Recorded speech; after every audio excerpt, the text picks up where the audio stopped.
नमस्कार दोस्तों, स्वागत है आपका एक बार फिर से यूट्यूब के चैनल टैक्स ऑफिसर में। दोस्तों जीएसटी पोर्टल पर एक बहुत ही इम्पोर्टेंट फंक्शनैलिटी आ गई है 2020-21 फाइनेंशियल ईयर से। अगर आप अपना जीएसटी पोर्टल लॉगिन करेंगे और अपने डैशबोर्ड पे जाएंगे, यहाँ पर आपको वो एस्टिमेटेड टर्नओवर दिखाएगा। इस केस में ये एस्टिमेटेड टर्नओवर आ रहा है और ये जो टर्नओवर है ये आ रहा है जो भी हमने अभी तक रिटर्न्स फाइल किए हैं उसके बेस पे पोर्टल हमें अपना 2020-21 का टर्नओवर कैलकुलेट करके दे रहा है। अगर मैं यहाँ पर 2019-20 का टर्नओवर देखता हूँ तो 2019-20 में ऐसी कोई फंक्शनैलिटी ऐड नहीं की गई थी, इसलिए हमें टर्नओवर में बस इतना शो होगा कि वो 5 करोड़ से ज़्यादा है या 5 करोड़ से कम है। और अगर मैं 20-21 में देखता हूँ तो 20-21 का टर्नओवर ये शो हो रहा है। अब आते हैं इस पे कि ये टर्नओवर जो है वो कैलकुलेट कैसे किया जा रहा है, इसकी मेथोडोलॉजी क्या है और कब तक हमें इसे अपडेट करना है। सबसे पहले मैं आपको बता दूं दोस्तों कि ये जो टर्नओवर है ये पैन बेस्ड है। अगर आपने एक पैन से मल्टीपल रजिस्ट्रेशन लिए हुए हैं तो वो आपको सारा का सारा टर्नओवर इस कॉलम में एग्रीगेट टर्नओवर में दिखाएगा। इसी से रिलेटेड जीएसटी पोर्टल की एडवाइजरी आई है, जानते हैं इस एडवाइजरी के बारे में। यहाँ इन्होंने बताया है कि ये जो भी एनुअल एग्रीगेट टर्नओवर है ये आपके रिटर्न्स जो आपने फाइल किए हैं अभी तक उस फाइनेंशियल ईयर में उसके बेसिस पे ये कैलकुलेट किया जा रहा है और उसकी मेथडोलॉजी जो है वो अभी हम जानेंगे। यहाँ पर इन्होंने बताया है कि इस टर्नओवर को आप अमेंड कर सकते हैं अगर आपको लगता है कि ये जो टर्नओवर पोर्टल आपको शो कर रहा है ये गलत है। यहाँ पर ध्यान रखने वाली बात यह है कि इसको आप एक महीने में 2 से ज़्यादा बार अमेंड नहीं कर सकते हैं और जैसे ही आपने अमेंड किया ये आपके जुरिडिक्शनल टैक्स ऑफिसर के पास पहुंच जाएगा। इसकी डिटेल्स की स्क्रूटनी होगी और अगर 30 दिन के अंदर अंदर डिपार्टमेंट अगर इसको अमेंड कर देती है तो उसे फाइनल माना जाएगा या फिर अगर इस पे कोई भी एक्शन नहीं लिया जाता है 30 दिनों के अंदर अंदर तो ये मान लिया जाएगा कि जो भी आपने टर्नओवर अमेंड किया है वो सही है। तो दोस्तों हम ये कैसे पता लगाएं कि पोर्टल जो ये कैलकुलेट कर रहा है वो टर्नओवर सही है, क्योंकि अगर ये सही नहीं है तो हमें यहाँ पर व्यू और अपडेट वाले कॉलम में जाके इसको अपडेट कर लेना है। दोस्तों टर्नओवर की कैलकुलेशन बहुत ज़रूरी है, इसलिए जानते हैं इसकी कैलकुलेशन मेथोडोलॉजी के बारे में। तो दोस्तों यहाँ पोर्टल ने बताया है कि जो भी आपका एनुअल एग्रीगेट टर्नओवर है वो सबसे पहले तो आपके पैन बेस्ड पे कैलकुलेट होता है। अगर आपने मल्टीपल रजिस्ट्रेशन लिए हुए हैं सेम पैन पे तो वो जहाँ भी आप किसी भी रजिस्ट्रेशन के GSTR 3B को आप फाइल करेंगे तो वो ऑटोमेटिकली अपडेट हो जाएगा। अब जानते हैं कि नॉर्मल टैक्स पेयर्स के लिए आखिर ये टर्नओवर कैलकुलेट कैसे होता है। तो टर्नओवर आप अपना GSTR 3B का रिटर्न फाइल करते हैं, उसमें टेबल नंबर 3.1 भरते हैं जिसके अंदर आपको बेसिक डिटेल्स देनी होती है, जैसे कि outward taxable supply nil rated, other than zero rated, exempted और नॉन GST आउटवर्ड सप्लाई। तो इसके बेस पे जो भी आपने रिटर्न फाइल किया हुआ है उसके बेस पे आपका टर्नओवर रेगुलरली अपडेट होता है।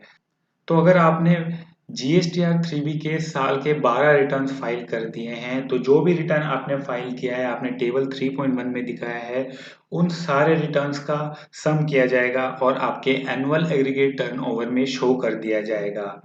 और दोस्तों उन टैक्स पेयर्स के लिए जिन्होंने GSTR 3B 2020-21 फाइनेंशियल ईयर का फाइल ही नहीं किया है या फिर कम रिटर्न्स फाइल किए हैं या फिर उनका रजिस्ट्रेशन बीच में कैंसिल हो गया या फिर उन्होंने रजिस्ट्रेशन को बीच में ऑप्ट इन किया तो उनके लिए पोर्टल ने एक फॉर्मूला बताया है। वो फॉर्मूला है sum of taxable value into में number of GSTR 3B liable to be filed upon में number of GSTR 3B file. मान लीजिए 2020-21 फाइनेंशियल ईयर का आपने रिटर्न फाइल किया है जिसमें से आपने 8 रिटर्न्स फाइल कर दिए हैं और 4 रिटर्न फाइल करने बाकी हैं। तो पोर्टल क्या करेगा, उन 8 रिटर्न्स में जो भी आपने GSTR 3B फाइल किया होगा उसका टैक्सेबल वैल्यू ले लेगा। मान लीजिए उसका टैक्सेबल वैल्यू 3 लाख है इनटू में आपको कितने जीएसटीआर 3B फाइल करने थे। आपको उस साल में 2020-21 फाइनेंशियल ईयर में 12 रिटर्न्स फाइल करने थे, जो कि जो क्वार्टरली क्यूआरएमपी में है उनको सिर्फ 4 जीएसटीआर 3B फाइल करने हैं। तो उसके अकॉर्डिंग यहाँ पर हमें भरना है, क्योंकि ये नॉर्मल टैक्स पेयर है, इसको 12 जीएसटीआर 3B मंथली फाइल करने होते हैं, इसलिए यहाँ पर 12 आएगा। अपॉन में number of GSTR 3B file, मैंने 8 रिटर्न्स फाइल कर दिए हैं, तो यहाँ पर 8 आएगा। इसको कैलकुलेट कर लेंगे।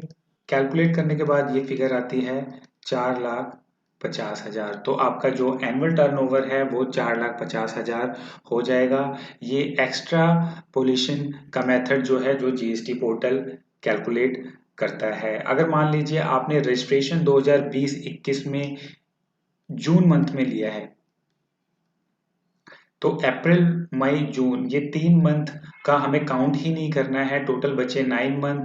हम जीएसटी 3B लायबल है सिर्फ 9 मंथ को फाइल करने के लिए, तो यहाँ पर 9 आ जाएगा। अकॉर्डिंगली जितने रिटर्न्स हमने फाइल किए हैं वो नीचे आ जाएगा। यही दोस्तों ये नॉर्मल टैक्स पेयर्स का था। अगर कॉम्पोजिशन में अगर आप हैं तो यहाँ पर जीएसटीआर 3B की जगह CMP 08 हो जाएगा। CMP 08 क्वार्टरली फाइल होता है, इसलिए इसका नंबर जो है वो 4 रहेगा। अगर आपने रजिस्ट्रेशन बीच में ना लिया हो तो अपॉन में जितने भी CMT 8 आपने फाइल किए होंगे।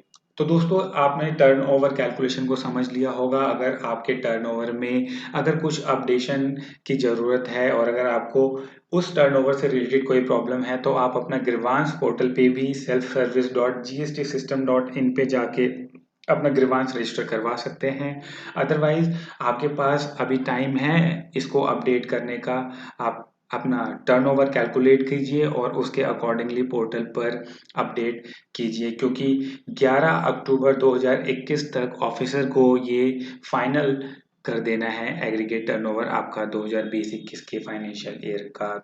तो दोस्तों ये है बहुत इंपॉर्टेंट अपडेट जो जीएसटी पोर्टल पर टर्नओवर से रिलेटेड आया है। अगर आपको टर्नओवर कैलकुलेशन से रिलेटेड कोई इशू है तो आप इस वीडियो के नीचे कमेंट करके क्वेश्चन पूछ सकते हैं। आशा करता हूँ ये वीडियो पसंद आया होगा। इस तरह की वीडियो और कंटेंट के लिए इस चैनल को सब्सक्राइब करें और अपने दोस्तों के साथ शेयर करें। धन्यवाद। जय हिंद।